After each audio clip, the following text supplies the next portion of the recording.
So my name's Michael. I'm one of the owners of Green Good, also a general contractor. I've sold a fair amount of floors. There are a couple vendor reps around here that you can also pick their brain.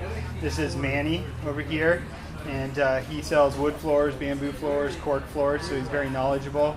And there are two gentlemen in the back that have a flooring company from Maine, and they do mostly cherry, maple, and engineered and solid. But obviously the first part of flooring is choosing the type of flooring you want to install in your house. And I'm really going to focus on specifically what we consider wood floors. That will include bamboo and cork. And, you know, just thinking about what you want on the floor, Consumer Reports puts out different reports. Now online, there's a lot of people using Yelp and whatnot, and there's a lot of floor reviews. I think Consumer Reports just put out their flooring review, so that's pretty good out there. But just thinking about how you want to feel, something like cork is almost like a carpet where you get the softness of a floor. It doesn't really go up or down in temperature. It cleans up like a wood floor, but it's definitely soft. So a lot of people like it in the kitchen because they want to be light on their feet. It's great in kids' bedrooms, areas like that. I mean, you can use everywhere in the house. If you put it in a kitchen or a bathroom, we recommend putting a sealer on it. So you definitely want to do that. When you get into cork and hardwoods, you're starting to get into the harder floor. I mean, people do have to recognize that dogs' claws will scratch wood floors. If you walk in with a nail on your shoe, rocking your shoe, you can potentially dent it. But most of the wood floors we're going to talk about have the potential to be sand refinished in time.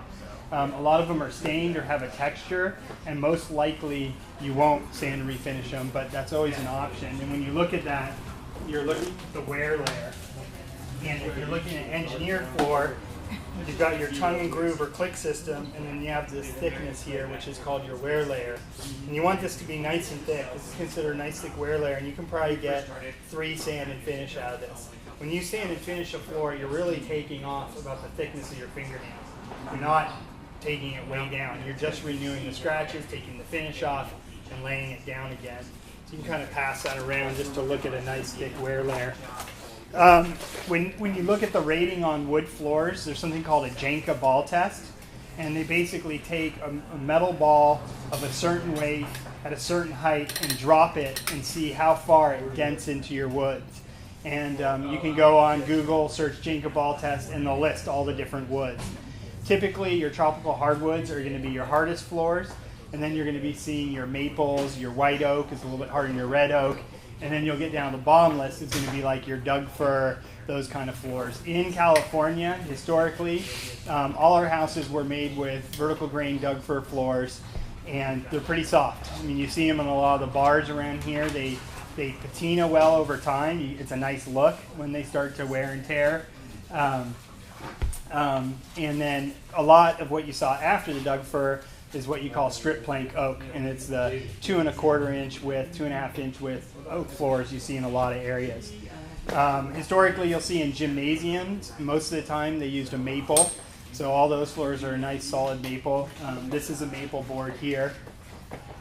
The other thing to consider when you're doing your install is the system by which it's going to be put together. You know, historically, you had a tongue groove system like this, and if you look at this board, there's a little channel right here. You take a nailer with nails like this, and you would install your nails in, and that little head would sit right down in that channel. This would be an unfinished piece of material. You'd put it in, you'd install it, and then later you'd come through and sand the floor clean like you see in a gymnasium. With the advent of the technology of being able to put down finishes in the shop and then using UV lights to cure the finish so it's harder, you're seeing a lot more pre-finished floors. I was talking to these guys from Maine. They were saying about 60% of their floors now are pre-finished versus unfinished. I would say here for us it's almost 90% pre-finished versus unfinished. And the big detail on unfinished floor is it's a fair amount of work to sand and finish a floor. For the do-it-yourselfer, you have to be pretty gung-ho and aggressive at going at it. Most of your rental stores, you can rent most of the equipment. And on top of that, if you hire someone, you're usually looking at about $4 more a square foot to sand and finish a floor. If you do want a clean, tight look where your floor is completely finished, that's one option. The other option, most of your companies, you can see this company, they have a butt joint. Man, if you want to grab one of your floors from the Baltic Woods, it's one of the few companies that offers a pre-finished floor without a micro bevel. Most companies like this and this pre-finished, they offer a micro bevel, and that's because people's subfloors aren't perfectly flat. The tolerances in milling a piece of wood is so difficult. But you can see this is a pre-finished floor, no micro bevel. Much more modern, much more historical looking. This is kind of an old floor, but you can see that. But that means your tolerances have to be, right on, But that's still a laminate, is that true? That's an engineered floor. It's Okay. a wood floor. Right. Most people consider laminate where it's a plastic top, but it's an engineered floor. Right, so it's not a solid piece of wood, it's actually layered. Yeah, and you can see the wear layer on the top. Would you mind grabbing a main sheet for? So you'll see you can either get a solid wood or you can get an engineered wood. And a lot of people, old time contractors, they're like solid wood's the way to go. With new technologies, so this is the micro bevel. This is a really small bevel, but nonetheless, the reason this bevel is here is so it cheats a little bit in terms of getting that to be perfectly matched up, if you guys want to pass that around. Solid wood versus engineered, there's a lot of trade-offs. To me, I would say if there's a nice, good wear layer, I prefer an engineered wood. That's because the wear layer of a wood, you're looking for the aesthetics and you're looking for the hardness. And if you have a really nice, good wear layer, you can't sand below the tongue and groove on a engineered floor or a solid wood floor. So you're only going to be able to take, if you have a nice wear layer, then you can still do that sand and finish. The value of an engineered floor is wood wants to expand and contract mostly perpendicular to the length of the grain. So this wood wants to swell when the humidity is high and expand this way, and then on a hot day when it's dry, it wants to recess this way. When you end up with an engineered piece of material, like these floors, you then have the ability to take a plywood and go this way, then this way, then this way, then this way, and then you put your wear layer on top, and that's what you call a balanced piece of material. Doors you build are the same way. If you look at some of the door cores there, you'll see that there's laminations, and you have basically the same materials back and forth, and they balance it out. Now you can take, a more readily available wood that doesn't necessarily need to be hard or aesthetically pleasing, but you choose a wood that's sustainable and also more stable in terms of its movement back and forth. So for me, I personally feel like an engineered floor with a nice wear layer is better than a solid wood.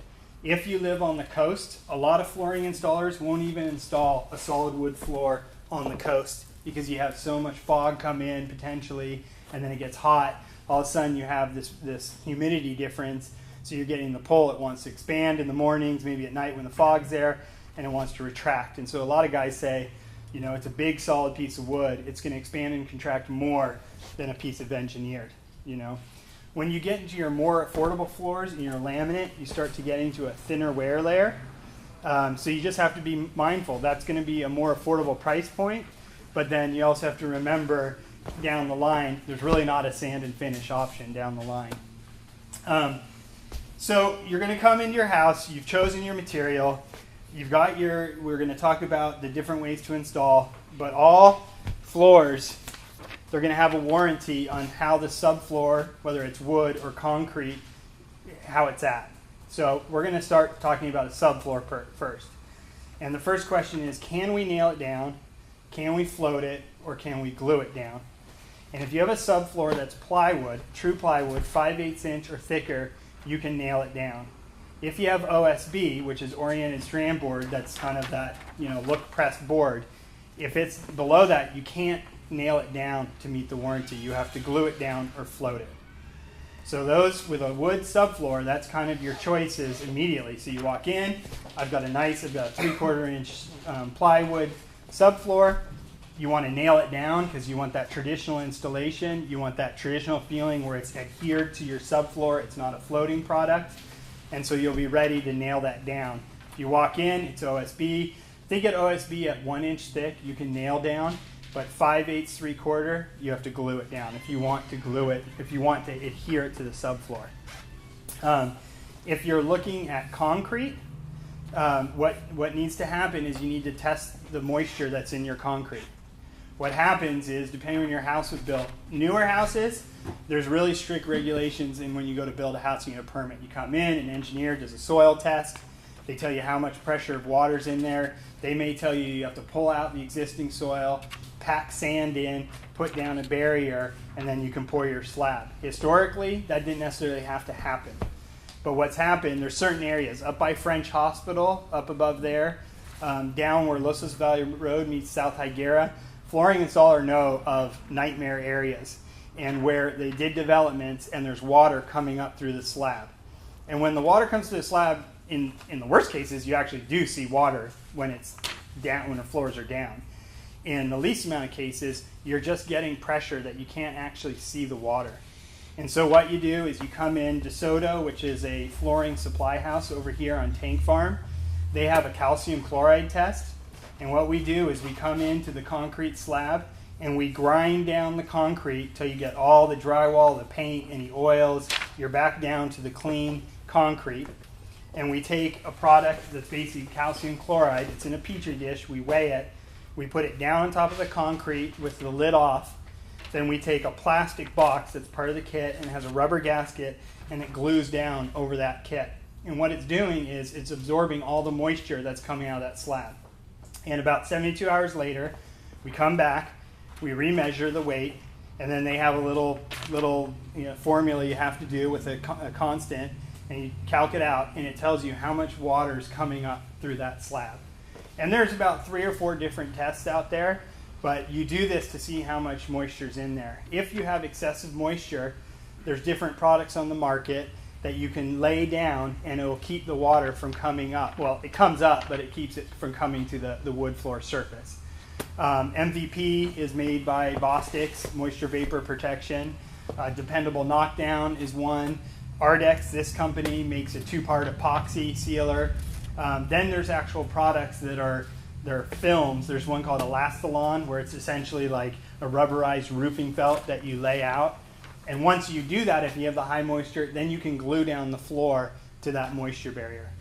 One thing that everybody has to know, that I can come here today, I can come to your house, I can grind the slab, I can test the moisture, I can say, okay, we got to seal it. You know, all the sealers have their warranty to how much moisture it can handle. And if you can get 40 inches of rain one winter, and the moisture level can go up beyond the warranty, and you can have a problem down the line. We kind of know of most of those locations in the area, but that's a reality in terms of gluing down a floor. So if you're on a concrete slab and or subfloor where you can't glue or you can't nail down for whatever reason, then you can do what's considered a floating floor. And a floating floor, you'll see either they've got this click system, and this is Nova cork here, and you guys can see the tongue and groove system in it. And essentially you come in with the cork at an angle and it locks in, and you get that lock.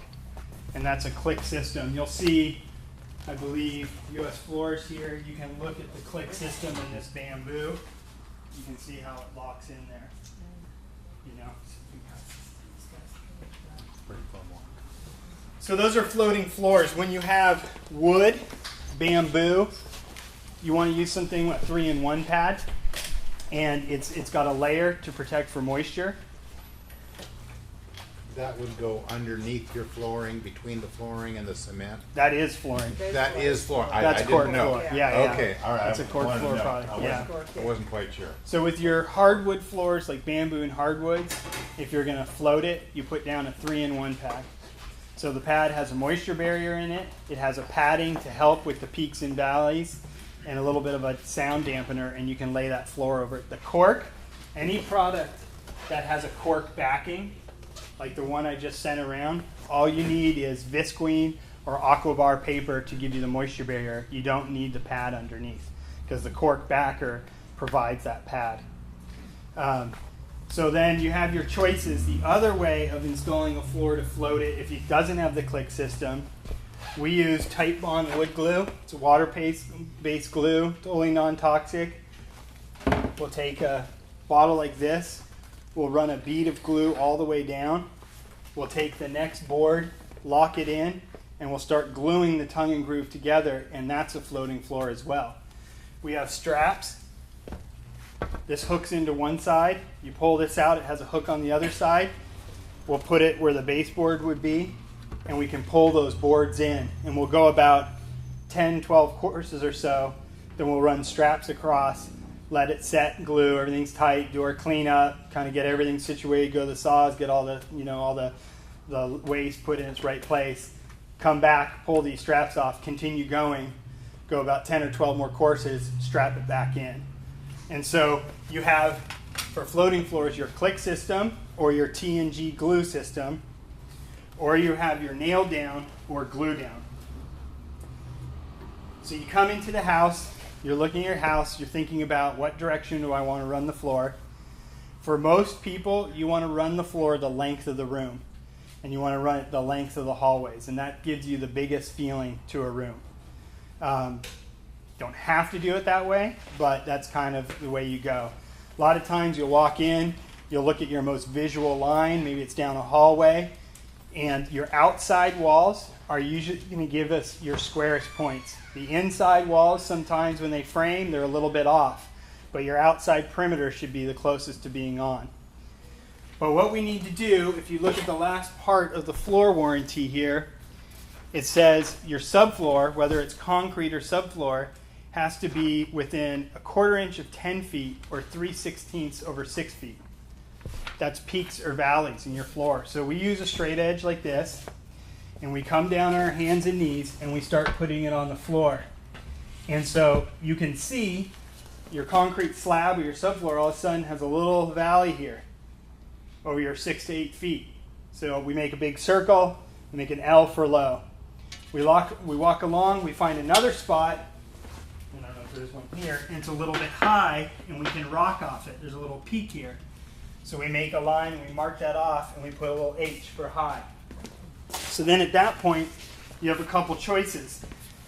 If it's a subfloor and you have a peak, we can take a little hand planer, if we don't have to go too far, and we can hand plane down some of those peaks. In other areas where we want to float it, we use Ardex, and we prime the floor with this Ardex primer. Wait about 45 minutes till it dries.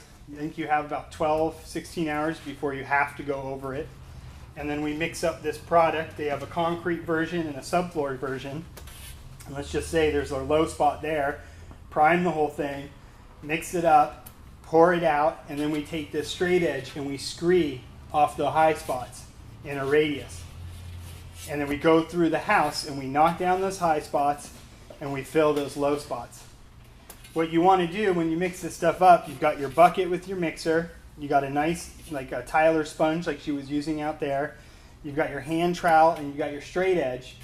As that starts to cure, you want to come along with your sponge and feather out those edges so you don't have any, bump ups all of a sudden. We also have floor scrapers, and that stuff gets rock hard the next day. So it's very easy to be like, end of the day, guys want to go, and it's like, no.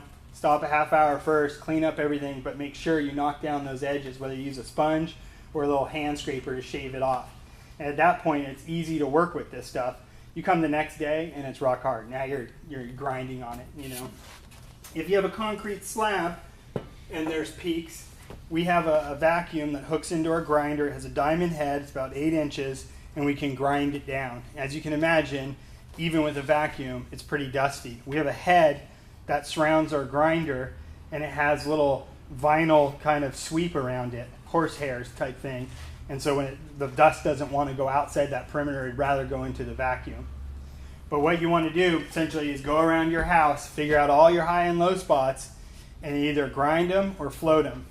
Now let's say you get to a spot, you come to your house, you see these cracks. Pretty much what it's telling you is you have clay under your house, it's expanding, and it's peaking where the crack is, because the soil's expanding and it's trying to pitch it up. And you're like, you know what? I've got a 1/4 inch to grind. No way. I don't want to do that. And that is, grinding a 1/4 inch over 10 feet is nightmare. So what we'll do is we'll go out 8 feet in each direction of that peak, and we can kind of fur off that peak so that becomes a gradual incline. And so we're not really trying to level the house. We're trying to take out the peaks and valleys. And that's really important to understand. It's not like you're leveling your floor. You're really just taking out the peaks and valleys. And that's, if an inspector comes in and wants to see if the floor was installed correctly or whatnot, that's the first thing you're going to look for. Are there any peaks and valleys? How does that look? Once you've done with those peaks and valleys, it's time to start to think about undercutting any door jambs, any fireplaces. Your floor needs to have a space to expand and contract, like we talked about. In the wintertime, it needs to be able to move a little bit. In the summer, it needs to be able to come back. All the baseboard you see around here, baseboard's usually about a 1/2 inch to 5/8 inch thick. Your casing on your doors is usually a 1/16 to an inch thicker, so it can die into that casing. We come in, we either remove your baseboard, install your floor, and you leave a 3/8 inch gap all around from your drywall to your flooring. And then when you put that baseboard in, you cover that gap, and it's allowed to expand and contract underneath that baseboard. Somebody says, you know what, I don't want to rip out all my baseboard, I want the simple. We can also do a shoe base, which is a 1/4 round. We leave your baseboard on, we install your floor, we stay 3/8 inch off that baseboard, and then we put a shoe base on after. A little bit more affordable. You get to your door jambs, you need to go under your door jambs because it needs to be able to expand and contract. And so we have a jam saw. This one, the guys were cutting a fireplace, so I have a metal blade, but we also have our undercut saw for wood. And what we can do with this saw, you always want to remember, float first and look for your peaks before you do any undercutting, because you might undercut, then you go to level everything and you realize that spot is high or low. You go install your floor, and then you have to recut your jambs. So get all your peaks and valleys out first. Very, aggressive tool here. It's got some leveling. So what I'll do, if I'm just using the floor, I'll take a piece of flooring and I'll get it right to the right height. If you're using a 3-in-1 pad, remember to cut a piece of square of your 3-in-1 pad plus your flooring to get your height. You want this to sit back on this butt, and then you can come along and you can undercut all your jambs. You can undercut a fireplace. Has a space here to plug your vacuum into, but you go around all your door jambs. If we're gonna, let's say this was a fixed table, you'd come in right up to it, right undercut it. Then your floor would go right under there. But it's really important for everybody to remember your floor, no matter how you put it in. People are like, oh, I glued it down, doesn't need to expand and contract. The glue is flexible. It's made so it can expand and contract with your floor. The reason they have that little notch in there in the floor is so the floor can expand and contract on that nail when it needs to. And a floating floor is pretty obvious. It's a click system. The whole thing moves. When you do a floating floor and you're actually connecting it together, you have to remember there's no ability for the floor to expand and contract except for at the walls.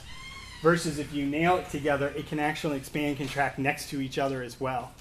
So it's a little bit more tricky when you have the floating floors, the click system. You need to really make sure that expansion gap's there and transitions. So you're at a drywall, you have your baseboard that covers. If you have a fireplace and it's tile, you undercut it, it kind of floats under there. You come up to your door jambs with your casing and all that, you undercut that so it's floating there. So now you get to your exterior doors. Or maybe you have a bathroom that has tile. Or maybe you have carpet. And so you need to have transitions down.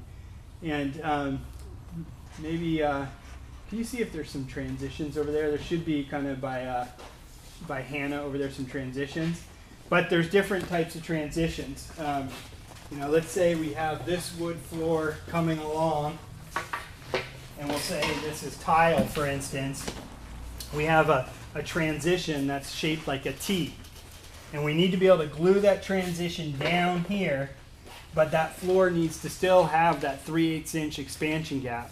So that T is like this, and it's got the leg, your flooring only comes to here, so it still can expand and contract against the tile, the carpet, whatever material you're going to. If it's an exterior door, we have something called a baby threshold that's square on one side and has that L on the other side, and it still can expand and contract at that door.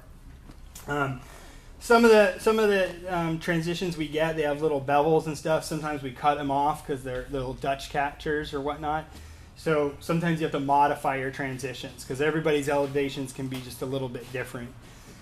Sometimes people want a super clean look, and we'll actually, we'll be about an 1/8 inch off in elevation because it's a tile or whatever it is, and we'll float at least 8 feet out, 10 feet out to get up to that so it's nice and flush. There's a product called Schluter, and it's a metal transition. Some people are like, I want no toe stubs, super modern look, and it's a channel that kind of goes like this, and so we can butt that up to the tile, and then it has a channel like this, and it can expand and contract in that channel. This is laminate of its own when we found it. Yeah, that's fine. So you can see, with something like that, that flooring will come in, and you'll leave it like that, so that then it can expand and contract with the moisture. You know what I mean? Mm-hmm. So now people, traditionally on stairs, you glue the stairs down. You don't want any top nails. You don't have to see any nails in the top, so you glue it down. Because stairs, typically your board runs this way, you don't have the expansion contraction problem, so you can go straight to either your drywall or your skirt that you have on your stairs. Stairs are usually 3 to 4 feet wide, sometimes longer, but they want to expand and contract this way. If you guys want to hand those around, people can see all the different transitions that are available.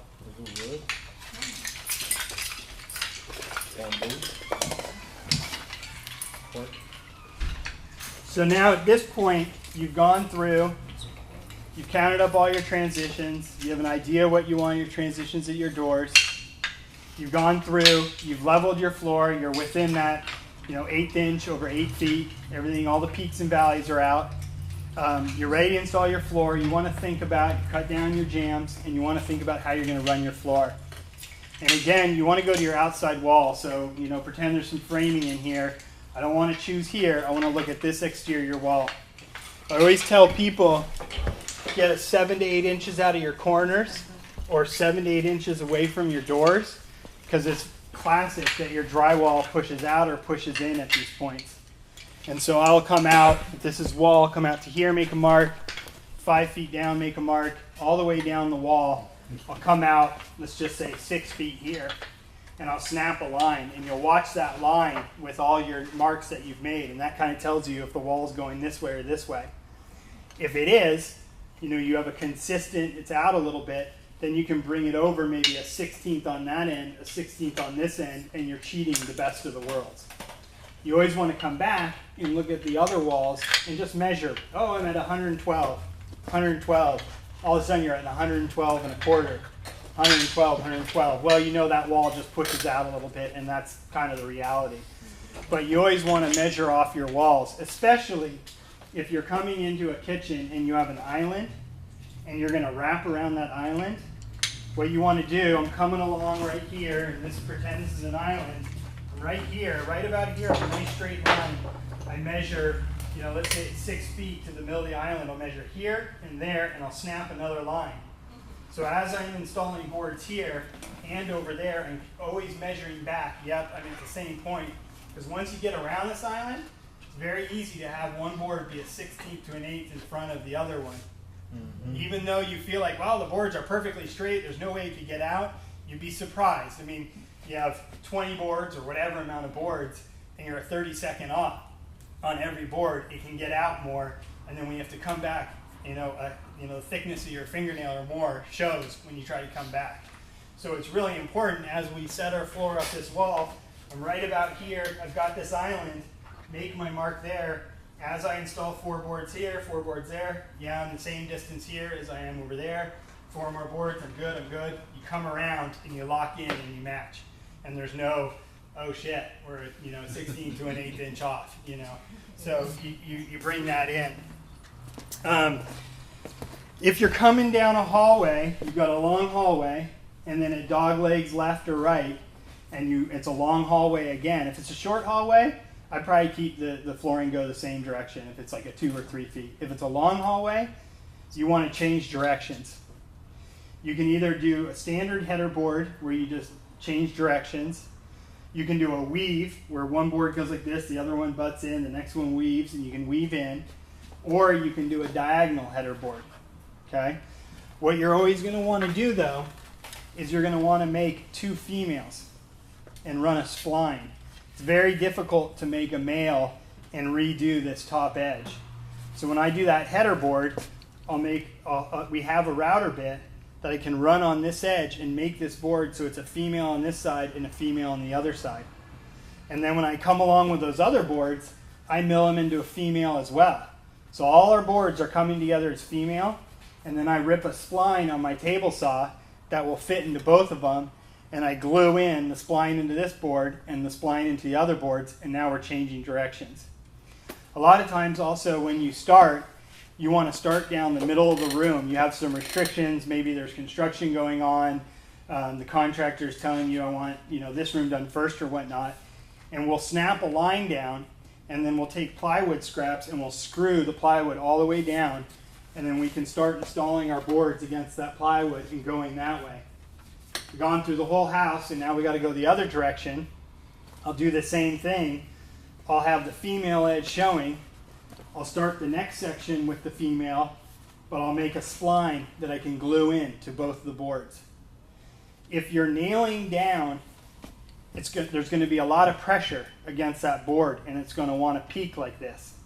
So what you're going to want to do with that first board is you want to keep a little bit of if you have a 3-in-1 pad, you want to take that down with some Aquabar and put some glue, some PL, let it dry, so when you lock in that next board and put nails in from this way, it doesn't want to pick up. Does everybody get that? Mm-hmm. If it's a tongue and glue click system, or you're just gluing this and it's floating, you won't have that issue. But if you're nailing and you're coming along with your nailer, I mean, you're whacking this thing. Wham, wham, it wants to pitch right there. So what you need to do is have that board glued down, ready to go, making sure your thicknesses are the same. And then you can start adding this board in. You'll glue that T&G together. You can actually nail the existing spline in, put some wood glue on there, put the wood glue of this one, and start nailing. So some things to remember with your installation is all companies have their warranty, but what I tell my guys, as wide as you can make your fingers plus some, you never want to have boards, butt ends that close. So I'm installing my flooring. If I see another flooring start right here, I'm frowning. And so is the warranty guy when he comes to look at your floor. That butt end has to start over here. You know what I mean? So that's one thing you want to look at. They all have a warranty of how far you can lap these. If you're coming along and nailing, you're always going to have the female on one side of your wall, and you're going to have a male on the other side. So I'm coming along, I want to install this guy against this wall. It wants to go in like this. What I ask my guys not to do, one guy takes a measurement to here, to the edge, it's 56 inches. The next guy goes out, he has a little bit different tape. He says 56 inches, or maybe he misreads it, it's 55 and he has a little waist. The best way to do this is to flip your board around backwards, put it against the wall, make your mark. If you have the male side against the wall, you have that, when you make that mark, you have this space built in. If you have this side against the wall, you don't have that space. So I just, you basically put it down, you want 3/8 of an inch. If you flip the board around, you make your mark. There's no, you do a little check mark, not a single line, because some guys can be like, oh, am I cutting off this side or this side? You make a little check mark. I sometimes say X. So the board I want is the board without the X. And then you have a perfect cut. Instead of taking your tape measure, you flip the board around. Then immediately you take that cutoff and you walk to the other side of the room and you have your pile over there of your cutoffs. Because the cutoff from this side is going to be used on the other side of the room. So everybody understands flipping that board around, having this, because this is going to go inside that other board. So you'll have that gap built into that. And I mean, it's not a big deal if you're like, well, I just want to measure my tape measure, but it's a lot faster. It's a lot easier to misread a tape measure, and that mark is real. You know, you put it down. If you want to get it, you have to be perfect. We're putting a stair nosing in, and that line has to be just perfect. You know, you make your mark. I don't know if there's a pen. I'll make it in the back. I make a mark like this. I'll go like this, and my guys know I want to see that point. So that, you know, when you cut with your saw, you're going to lose about 1/8 inch, which is the thickness of the saw. When you have a baseboard covering it, it usually doesn't make a difference. You have tons of play. But if it's something where you're going to be running into a nosing, I make that mark, and my guys know they're going to cut right here, and when they give me the board, I'll just see that point. And I know that if I get right on that line, we're good. You're coming to the top of a staircase, and maybe you have that stair nosing on you? Oh, over here. So, you know, here's a standard stair nosing. Again, you're coming along. Your boards are coming like this. You need to be right on. I mean, this is going to be a perfectly straight line. You come down. I take my straight edge. I come up to whatever the riser is. We remember on the riser we're going to have our wood material or tile or whatever you have. And you have that little space right there for play. So the guys usually put this up, I say about 1/8 inch for glue. And so then you can make your mark on the wood, on the floor, the concrete or subfloor. That's right where my stair nosing wants to be. And then you can snap a line and you bring those boards right there. If you have the option, always start with your board there and go the other way, because it's a lot harder to start over there and cut that last board perfectly every time. So if you start with this board, you can get it right on the line, and then you go down the house, and then you have all the play you want, usually under a baseboard. Again, you're going to come along. Your boards are all coming in like this. You need to whack it, and you have to get that router bit to give you that female groove on all those. Usually you take a little 220 sandpaper and just ease that edge from the saw. Our guys know that when they're coming to that detail, make sure they have a nice blade on their chop saw. They usually just scarf it here first. Once they get down about 1/8 inch, then they can chop it so they don't get the chattering in the wood. And then they can take their sandpaper, just ease that edge real quick. So now at the end, we've got that nice straight line. We've got that female groove. We can run our spline in, and we can glue our nosing in. And we glue this down, and that's the top of your stair. One thing to remember when you're going to do, you're hitting that stair right there. It's, you know, you have your raised living room. You have two, 6-foot stairs down to maybe a sunken entryway or whatever you have. You need to have that floor perfectly perpendicular to that stair, or all of a sudden you're at a, you think it's a 90 cut, but it's really 90 and 0.5 or whatever, and it shows up. So use your measurement to make your triangle, your right triangle. Usually we'll go out about 8 feet this direction, 6 feet this direction, and then get our mark and you measure across, and you can do the 3, 4, 5 trick. So you're getting to know you're perfectly square. If you come back and you measure that out, and you're not at 10 feet, so 3, 4, 5, 3 feet this way times it by 2, so we're really going 6 feet. 4 feet this way times by 2, so we're really going 8 feet. Then from that point to the other point should be 10 feet. If that's not perfect, you're not square. And you need to get that till that line going this way and this line are perfectly perpendicular, and you get that course going. Otherwise, you come up that stair and you got this funky little angle, and you're just like, okay, that's messed up. So that gets you your top stair. The rest of your stairs, you kind of have the option. You'll see on this is a full tread. A lot of people like the full tread or the full riser.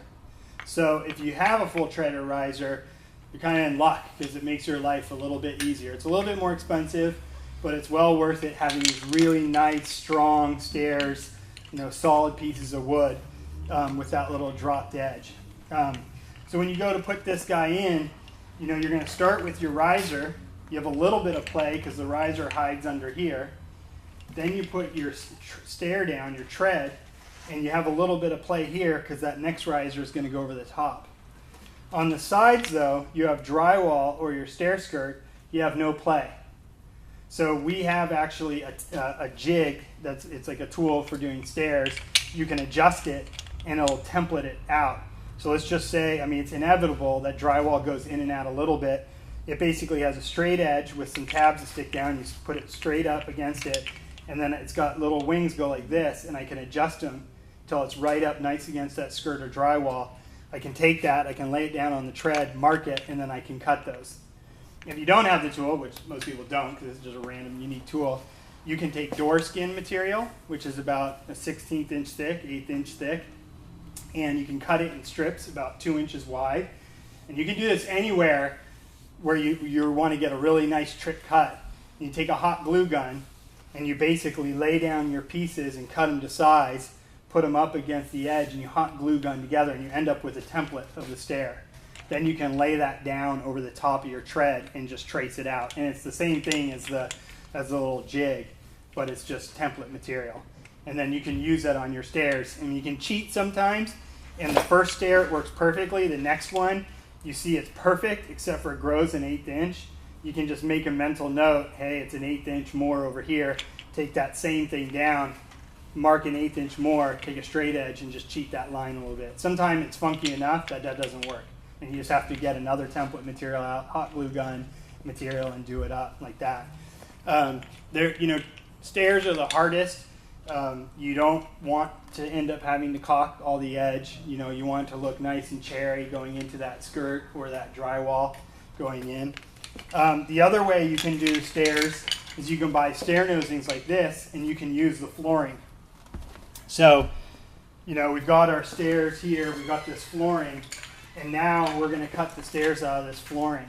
What I usually do is come along, depending on how tight you are financially on materials, I like to see full boards all the way width-wise. Some people will split a tread in multiple boards. To me, my preference is a full tread and riser. The second is a stair nosing with full-length boards, and the last is where you have breaks in your risers or treads, meaning the butt ends, not this way. Okay? So what I'll do though is I'll get my measurement. My stair's about 36. I'll cut it at about 36 and a half, 37, whatever. I'll put all the boards together with the stair nosing. I'll take that jig, I'll lay it over the top of them, and I'll cut them all at once. What you don't want to have happen is when you cut a board and it's growing, and all of a sudden this one's a 1/16 bigger, the next one's a 1/16 bigger. You want this end of the board to be the same length as the next board, so it's a continuous growth. You don't want that little stair step. Yeah, I'm at 37 and a quarter here, 37 and a half. You don't want to just grow those boards like that. You actually want to make that pencil line go right through, so then you can cut each board, put them back together, and it's a nice clean look. No matter what, when painters come along, or if we're doing it or you're doing it, ideally that caulk line is still straight. So then you take your blue tape, put it down your tread and riser, and again you cheat a little bit so that caulking line is nice and straight. You don't want it to be all funky. I mean, houses are funky. I mean, it's just the way it is. But a little bit easier when you have a stair skirt in, which is a wooden piece that wraps down, only because it's not going to go in and out as fast as drywall would, which is kind of makes sense. When we install our floors, you're going to install your floor. This wall, you've snapped your line. You have a nice straight line. That's what we're going off. We need a 3/8 inch gap. We have spacers that are two-sided, and we can double them up. We can go half of one side and the other. You can stack them like this, but these are your spacers. Remember, that first board, you need a 3/8. Your drywall might go in and out, but you need to stay straight to this line you snapped. So when you use these spacers, you're going to have different, thicknesses potentially along the way, always being around 3/8, half inch, at minimum a quarter. But for the most part, you want to keep that 3/8 inch gap. And what you can, you'll put it down. You can also take your pencil and scribe all those turns in your drywall. But these spacers also give you that play, so where it bumps out a little bit more, The other option is when it bumps out is you take your undercut saw or a knife and you cut out some of that drywall, because you should have a half inch of play from that drywall. in terms of if you undercut the drywall. So that's a nice detail too. But if you take this board and you've got it really bad, what you'll see in really production houses that the stud on the right side of a window and the stud on the left side of the window, sometimes they've pushed out a little bit. So you take a straight edge on your window and all of a sudden you'll see these bumps at every stud right here and over there, and then it'll be straight in the middle. You know, if that thing comes out about a 1/2 inch or whatever at the furthest, you know, what you can do is push this out that maximum distance you have it straight against that wall, and you can take like a compass and set the distance with one point in your pencil on that, and if you run that along the drywall, it just follows it and you get that scribe line. Then you can take your jigsaw or your table saw, depending on how funky it is, and scribe to that kind of curve in your wall. I mean, it's pretty excessive when that happens. The houses that were framed over by Home Depot, I've seen that over there. We've done some installs for whatever. The production framer just seemed like it happened on those. But it's not the end of the world. Just people need to know that's the existing situation and we're working with this existing. You also have to remember when you put in your baseboard, you're either going to cut out some of the drywall where it pushes out, or your baseboard is going to go like this.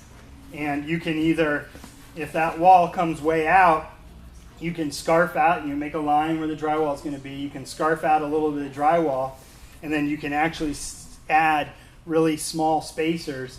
So now your baseboard by and large is straight. And then you come along and you caulk to that where the paint is, and that's about the most you can make it disappear. That's the kind of the easiest way to cheat that.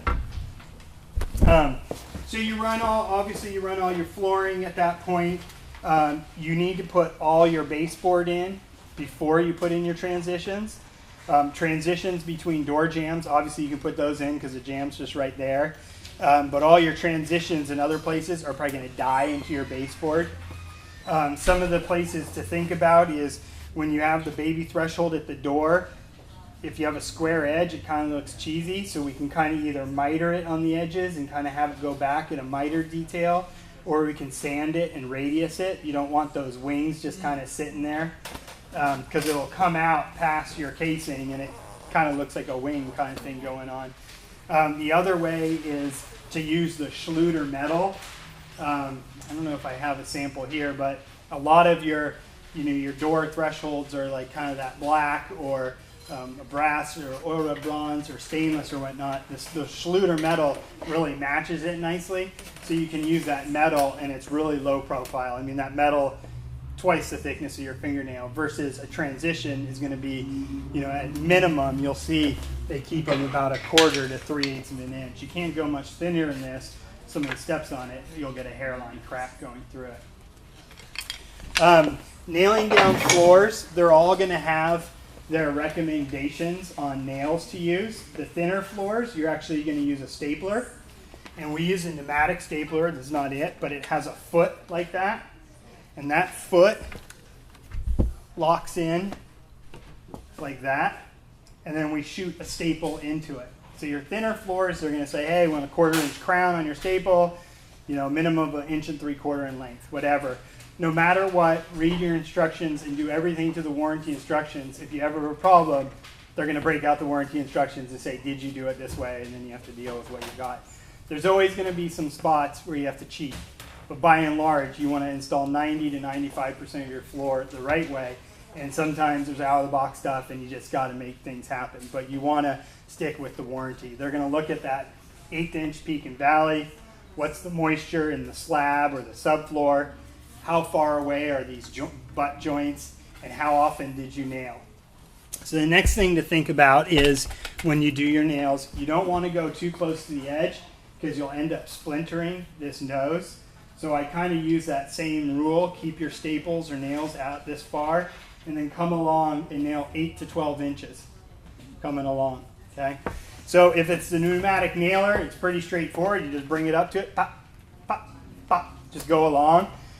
We actually have a palm nailer. People might, if they're in the construction industry, know when you hang joists, you do this metal strapping.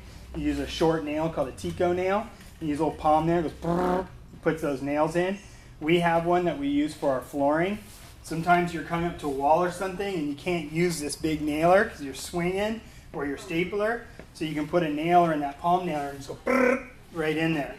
Sometimes a nail comes in and maybe you hit a screw in the subfloor and it wants to cheat around, or you got to pull it out. Whenever you pull it out, obviously don't roll on your board because you're going to damage your board, but you can take that palm nailer and get that guy to set in. If you don't do that, the next board's going to come along and it won't go in, and if you force it in, you're going to come back, and in the right light, you're going to see where the wood's raised a little bit. You won't really notice it till the sun sets, and all of a sudden you're like, wait, what are those little spots over there? It's because the board didn't go in. And when you're doing 1,000 square feet of flooring and you're hustling along, it's easy not to see that that thing's sticking out a 16 to an 1/8 inch, you know. So for us, you know, our guys are running along, you're laying out your boards ahead of you. You want to open up 3 to 4 boxes at a time. You can get dye lock colors, and you want to make sure you mix all your boards. So we come along and pull boards from 3 to 4 boxes, and one guy's laying them out all mixed where the guy's installing. The next guy's grabbing it, he's putting it in. Your hammer, see how there's an angle of that hammer? This allows you to knock it in and not hit the top of the board, but only the bottom of the board. Pull it in nice and tight. Or we take a cut off piece of material. They make tapping blocks, but to be honest, the best tapping block is the material itself. Cut off a little piece long, and then use that guy to knock in the other board. You know, and you'll have leftover all day long, and just use that. And you can use the male side when you're going to the female. You can use the female side, you go to the male side. But you whack on that sucker so you're not damaging your board. So the guy's mixing it up. You're putting your boards. They're being mindful, not just stagger those butts out. The other guy's driving nails. He's making sure he's not getting in the end and cracking. He's hitting nails every 8 to 12 inches. The other guy, as he's laying down, he's cutting, leaving the extra board on the side. So when he gets to the end, that guy has a selection. It's a short board. He can pull his short waist board, flip it around, make a mark. The other guy can cut. And then that other guy is making sure he's recycling all the cardboard, putting away all the plastic, you know, keeping the site clean, and also eyeing down that board to make sure there's no nails sticking up. And if they have to, they can come along, take a nail punch or that palm thing and just drive it down, you know. So the question comes up of what do we do? We're nailing down this floor. Gluing down is pretty straightforward. It's no problem. You're putting down this board and you come up to a cabinet and you can't nail it in. And you're like, I can't swing my nailer. I can't get the palm in anymore. The palm usually, you probably got about another board before you can do that. So there's 2 options. You can take your trowel, and we'll go over glue down next. But every instruction has your recommended size notch trowel. They'll have it if it's going to be a V notch, if it's going to be a square notch, and how deep and wide those notches are. So just making sure you get that number. You're nailing it down. You have a 3-in-1 pad, so it's raised a little bit. What we'll do is get a little bit of roofing felt, staple it down to get a little bit of height, but then we'll add glue, and we'll glue down those last courses. So when you're up against the wall, you can glue it down. The other way is you can top nail, but if you top nail, obviously beyond the baseboard, your wood fillet, you'll see it. It's just a determination you have to make.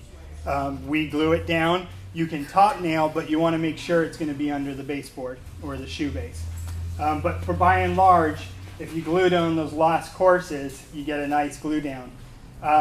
You really want to use a wood glue because wood glues are formulated to be able to expand and contract with the wood, and they're not going to swell. So when it dries, some glues, polyurethanes, like PL, will swell a little bit. So a wood glue keeps it.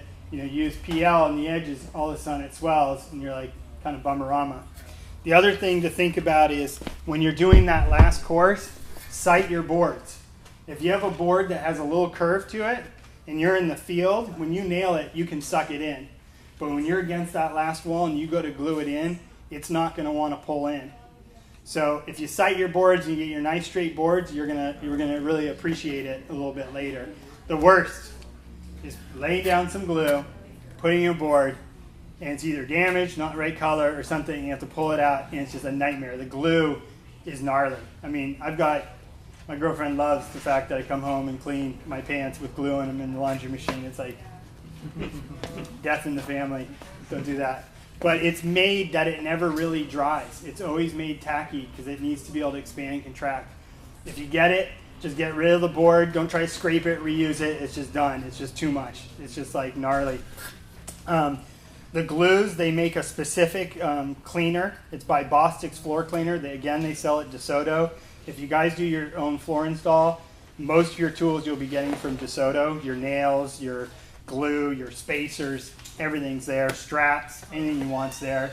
And actually Rento Depot, which is right down the way, they have a lot of these tools that you can rent. So between those two resources, it's really nice. But Bostic makes a cleaner. You want to clean it immediately.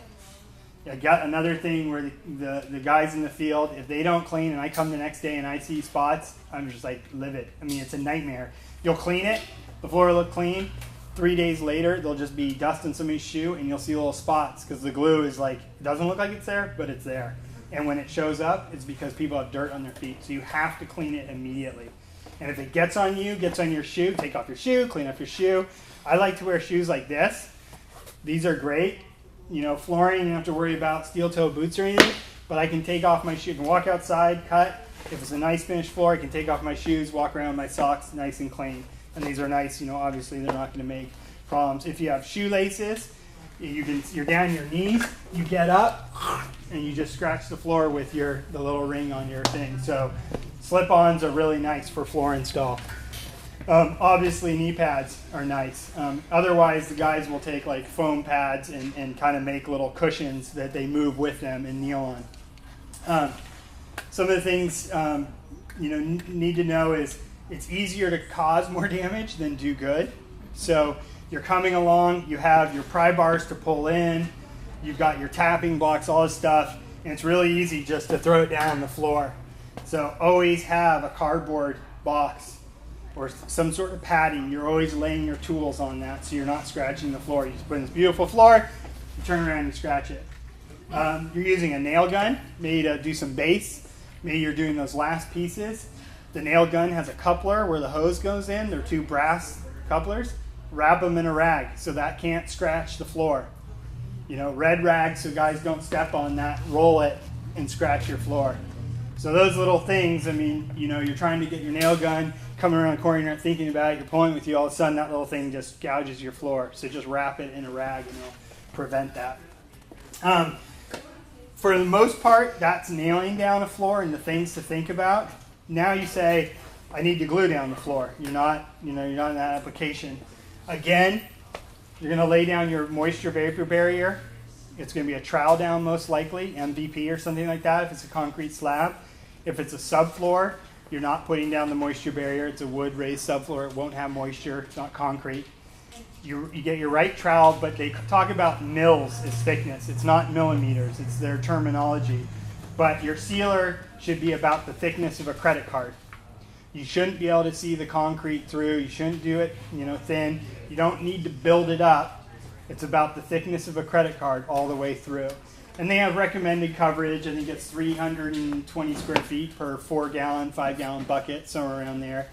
Again, when you lay it out, you're just going along, laying out all your MVP, moisture barrier protection, making sure it's the thickness of a credit card, no light spots. If it is, it's well worth, just waiting, hit it again, whatever you have to do. But now the next day you come in, you have this nice floor ready for you to go. You snap your lines, you start gluing down your floor. What happens when you glue down your first set of floor is it wants to move when you put it in. It's going to start sliding around. You push in this side, that side pushes out. You push in that side, this part pushes out. So what I do usually is count out 3 rows. I take my boards, I put them together. I say, okay, I want to be right here. I snap a line right where those 3 boards would end. I take either duct tape or blue tape and I put tape all the way down. Another trick with the glue is I can put blue tape all the way to here, here, here, all the way across here on the front and back, leaving it here. So then when you glue, you're going to lunch, you can pull that tape off and the only place you have to clean is right here instead of the whole trowel or at the end of the day. But now I've snapped my line right here, I put my blue tape down there, I spread my glue nice and evenly all the way down with that piece of blue tape down there. I've got my TNG. I leave that glue about 1/8 shy of the bottom. You don't want it to dry out here that when you go in to put the next board, it can't lock in because there's glue under there. So you just leave it shy. You put in those 3 courses, you get them nice and tight in there. Sometimes you have to take some blue tape and tape the boards together because they want to open up, and then you just walk away. You let those 3 courses set up. Once those 3 courses set up, then you have one person who's gluing out about 3 or 4 rows. The other guy's coming in behind, and those 3 boards, that whole line is nice and straight. It's set up, it's dried. If you try to jump on that too earlier, it is a nightmare. You're doing your whole layout based on those boards being nice and straight. I mean, it's classic. Guys go out to the job site.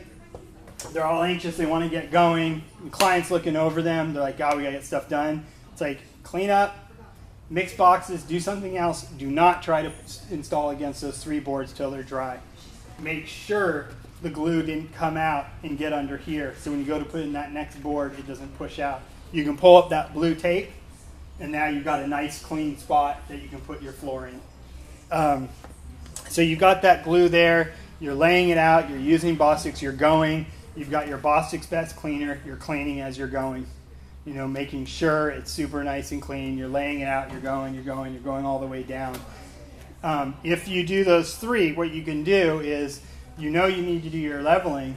You can get all your leveling done on those first 3 courses, set those boards in the glue, and then start leveling the rest of the house while that dries, undercutting your jam, so you've got work to be done.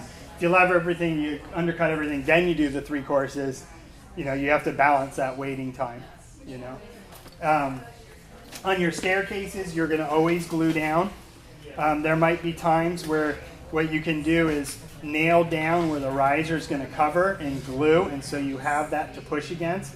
But besides that, no nails in the top, nice clean look. Around cabinets, when Brian installs cabinets, we're working with him, he'll have unfinished kicks on the cabinets. We'll go up against the cabinets, we'll be 3/8 inch off, and then Brian will come back in and put his kicks on, the finished kick, which is about 3/4 inch thick. If you're not going to pull your kicks off, so if they're on there, you're going to put a shoe base on that matches. Oak, cherry, maple, whatever it is, run your shoe base. I think that covers everything as far as cleaning wood floors. We use Bona. Bona makes floor finishes, a Swedish company. They have a head that's basically it's a duster. It velcros on. Then you put on a microfiber pad, and it has a green guard cleaner, and you just clean it. You don't want to mop a wood floor. You don't want to use a steam cleaner on a wood floor. You just want to clean up with either a duster or a microfiber pad. A lot of people have taken their entire house apart. They moved all their furniture. They've done 1,000 square feet of flooring. It's a pretty big investment. And what else can I do to protect my floor? We'll use Bona Traffic. They have an HD, and they have the Bona Traffic, comes in a satin semi-gloss. We'll come in with a maroon pad and a product called Bona Prep. It's a spray. It's not a cleaner. It's for prepping the floor. You go through, you maroon pad it, you Bona Prep it, and then we can come along and put over a layer of Bona Traffic. And now all the grooves, everything is nice and clean. When you come into a bathroom or a laundry room, even if you're nailing it down, even if you're floating it, we glue all the tongue and grooves so that if there's any moisture in a shower or a tub, it won't get into the tongue and groove. So you get your wood glue out, you're doing your whole house, you're nailing it down, you're gluing it down, no problem. You get into that bathroom, you get in that laundry room, glue the tongue and groove as well. So if moisture gets in your floor, it can't migrate into those joints. You're going up against a bathtub or a shower. Usually bathrooms are pretty small. So as far as expansion contraction in a big room like this, mandatory 3/8 half inch against the walls. When you come in the bathroom and it's a shower, maybe 2 or 3 feet in your toilet, you don't need as much expansion contraction. So you have a nice 3/8 half inch behind the toilet where the baseboard is. You're up at the shower, you don't want a funky transition. we'll leave about an 1/8 inch against that tub. Tubs usually pillow out a little bit, so we'll scribe to that. Showers, if they're tile, they'll have a little irregular, scribe to that. Leave an 1/8 inch, we'll glue down that board.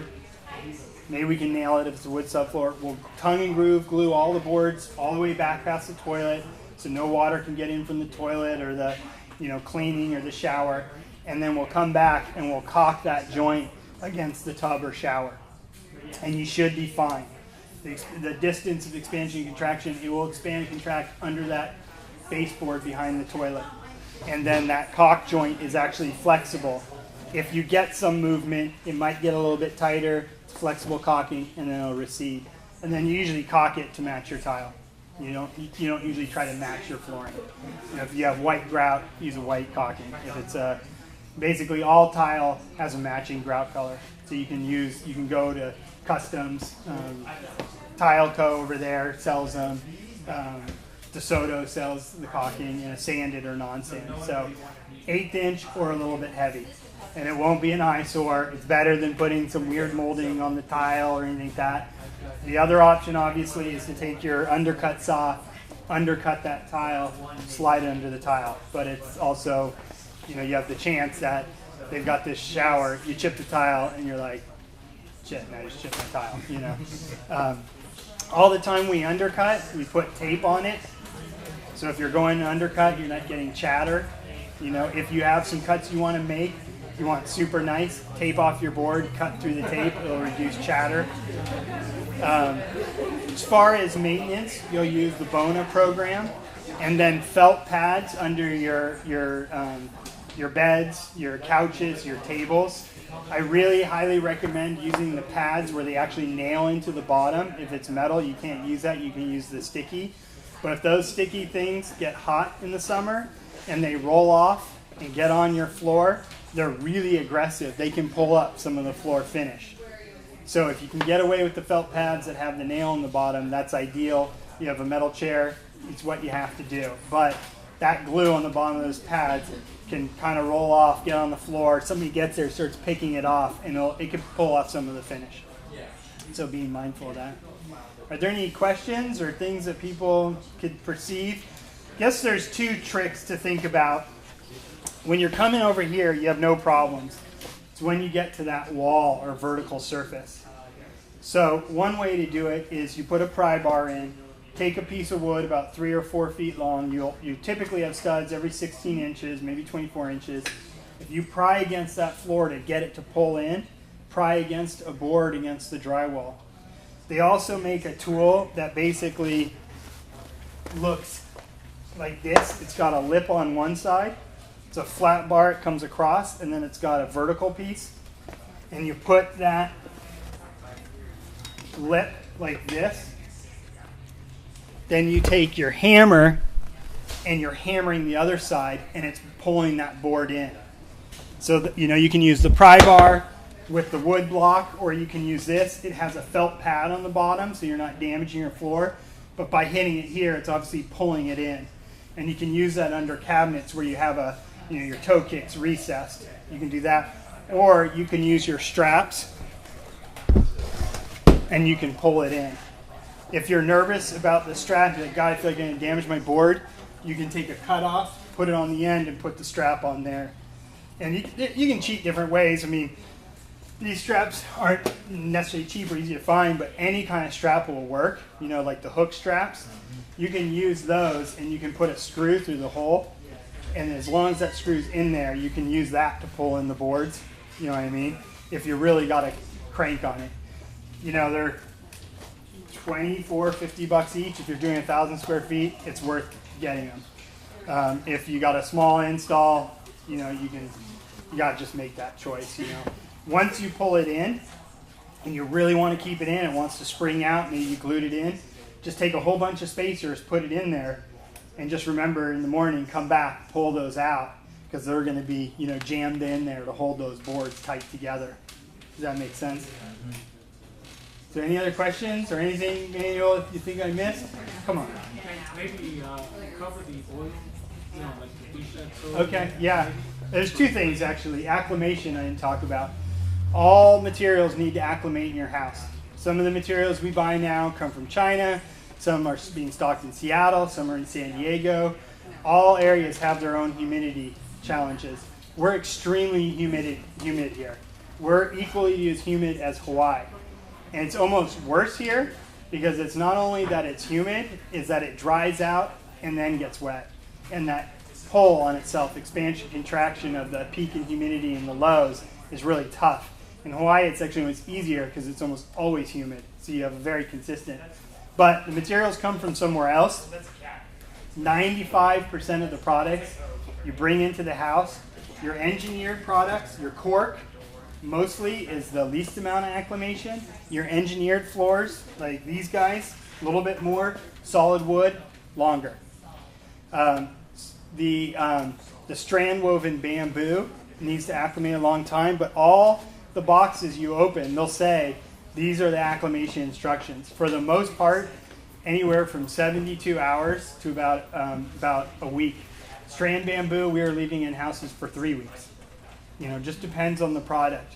Bring it in the house, you just cut open the ends of the boxes and you let it acclimate. You don't have to pull out every board out of every box. And that's your acclimation time. Manny brought up a good point. Most of these finishes are a polyurethane, UV cured acrylic finish. Classic, clean finish, that's the way it is. A lot of new companies are coming out with oil finishes, and people are really liking them. The technology has gone a lot better. Historically, oil meant, hey, I'm going to get dirt and grime, I'm going to have to re-oil all the time. But people feel like this gives that laminate look, and you lose that natural look. Du Chateau, Castle Comb right here. The other one is over there. It's an oil finish. See how it's a very dull finish? Rubio Monocoat is one of your finishes. And what it does, it actually oxidizes with the wood and almost petrifies the top layer. Versus a traditional oil seeps in. It's something you always do with a little bit of wax or not. But these floors, after you install them, they all come with their own oil, little can. And you come through with a rag and you wipe them off. It's pretty nice. You scratch this floor, you can come back, take that oil, and just rub in and rub off, and you're nice. These other floors, if you scratch them, most of the time what you're going to be scratching is the finish, and you're going to get little white lines. That's the acrylic reflecting light in the scratch. So you can go to your miners. There's something called a Tibbet stick, kind of an old product. Miners carries them, a little stick. It's kind of like a sponge. You rub it in there, and it makes it so it doesn't reflect that light. Makes the scratches go away. Also, furniture polish. You'll see, like for walnut, they have a walnut color. For cherry, for maple, they have them. So you can use furniture polish and get those scratches away. With these guys, you use their oil, and you wipe it on, wipe off. Is that a harder finish than the traditional poly? No, I wouldn't say it's harder. I mean, you're not really trying to get hardness out of the finish. You're trying to get protection from moisture and kind of running down to the wood. Yeah. So I wouldn't say it's harder. It's definitely a matte finish. Is it more durable? I would say it's a little bit less durable, these oil finishes. They require a little bit more maintenance. But on the other side, I mean, there's this whole story of a pretty high-end place in Santa Barbara, and they would come in and do their floor, and once a year, high-end traffic, they had this kind of polyurethane finish, close down the whole place, sand and finish, lay out your finish, and it's this whole production. With your oil finishes, you're maybe buffing a little bit and laying down your oil, and you're walking back on it within hours. So you're not going to see the scratches in a finish like this. If you do scratch, it's so much easier to revive it. So, I mean, we're really accustomed to these like bulletproof floors, the way we've seen laminate floors. Wood floors aren't that way. They're a lot more warm. They do get traffic. Your more modern floors, it's very hard to keep a modern house looking great because it has to be absolutely spotless. You have to enjoy the wear and tear and the patinas. And I think why people are really liking the oils is now it's kind of like the clay plaster. It's very intentional, natural, warm feeling. And it's just a different product. I mean, unfortunately, they're also more expensive, and there's few companies doing it, but it is a nice product. But if we have any other questions, you guys can just walk up and talk to me. I think they want to get the next presentation going. But you have a question? Just a quick one. Is there an oil finish for traditional wood floors instead of putting a, I mean, is there like a rub down oil instead of putting like a polyurethane or a two-part or a? Yeah, BioShield is a company that makes an oil wax finish. So after it's sanded, you would actually oil it, Mhm. and so you're gonna tune it up or touch it up every couple of years. Or? Yeah, as needed, and it's way easier to touch up. Now Rubio Monocoat is a new oil, and it's not as much as a penetrating oil like you're thinking about. It actually is oxidizing with the top layer, and it's really brilliant. I mean, it's one layer, and as long as you've covered the wood, you don't add layers. Like, that's it. It has to oxidize, react with the wood. So if you do scratch the floor, you can take the oil, rub it in, because it's reacting with that scratched open area and kind of reviving it. Would you ever part like paste wax on top of that, or that would be compatible? You don't need to. I mean, it just doesn't help. You know, traditional oil wax finishes they're really nice. Coming in and waxing an old house, Doug Furs is beautiful. People who do it like that you get black between the boards that collects in the wax. That's the look. It's a very, very intentional and authentic look. You know, this day and age, you're balanced between when a client says, wait, my floor is getting dirty. How do I deal with this? Well, that wasn't right for you. You know, the new finishes are so clean and perfect that as soon as you scratch it, people are like, God, my floor scratches so easily. It's kind of the reality of, you know, pre-finished floors being so perfect. They actually like squeeze, it sprays on, they squeeze it off, and then they send it through a light, UV light, and it kicks it, and it cures it harder than you could do it in the field. You know, so that's kind of the lowdown on wood floors. BioShield is a really good resource for natural oil wax finishes, and then Rubio Monocoat, and they're all, you know, it's all German, Swedish oil technology. I mean, really, really nice. I mean, we've done some old doors, old floors, and really nice finishes. I mean, I like polyurethane finishes. It's not bad. It's just such a more authentic look with the oil. You know, it's really nice. But yeah. Cool. Thank you. You're welcome.